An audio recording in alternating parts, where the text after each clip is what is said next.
this EPC summit. Behind the European political community is an idea. The idea that the European community can and must shape its own future. We are bound by a common geography and by common history, and this fact has shaped our shared values and rules. For decades, we Europeans have built a security architecture that is based on the UN Charter and international law. Now, this security architecture is under threat.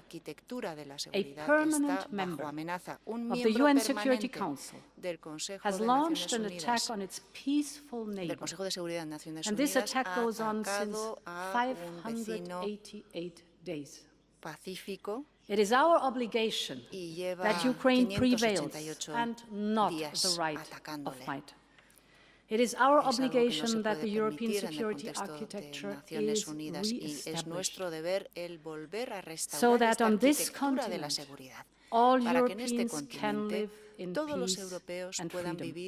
And this must guide us here in EPC. These principles are also shaping this agenda. Take energy. This is my second point. We have worked hard to ensure our energy security and to make energy affordable for our European households. And we can be proud how we mastered the severe energy crisis of last winter. For instance, we are now buying energy together, not only with 27 EU member states, but with our broader energy community, together with Ukraine, Moldova, Norway, and Serbia, and the UK is anyhow integrated in the energy exchange. This has brought energy prices down. Today, our storages are filled. We got rid of the dependency on Russian fossil fuels, as you said it rightly so, Volodymyr. And thanks to this, we have turned Putin's energy blackmail into an empty threat. So I encourage all of us to look at how we can best replicate this success in other fields, from clean energy to raw materials. And as we protect people, we have also to strive to protect our planet. For the first time ever, the European Union is now producing more electricity from renewables, like wind and sun, than from gas. And this is not only good for our planet, but it is also creating good jobs here in Europe while securing energy independence. And my third and final point, Europe has always been a continent of pioneers and innovators. And we should continue to explore the frontiers of innovation, also in artificial intelligence. The potential of artificial intelligence is immense in fields ranging from healthcare to farming and many others. But we also need to protect Europeans from the risks of unregulated AI. The European Union has put forward the world's first comprehensive and pro-innovation AI Act. It is a human-centric approach. It will take some time to implement it. So now we need a globally coordinated response and dialogue with companies so that they voluntarily commit to a values-based and ethical use of AI. Let us join forces here too in pushing for global governance of artificial intelligence. All the challenges we face, from collective security to AI, call for a common European answer. And this is the spirit of the European political community. Let us continue to make the most out of it. Let us continue to believe that we are more than a continent. We are a community of destiny. Thank you. Gracias. Muchas gracias a todos y a todas. Y ahora vamos a seguir las reuniones en los clústeres que tenemos y daría por levantada la sesión inaugural de esta tercera cumbre de la Comunidad Política Europea. Gracias.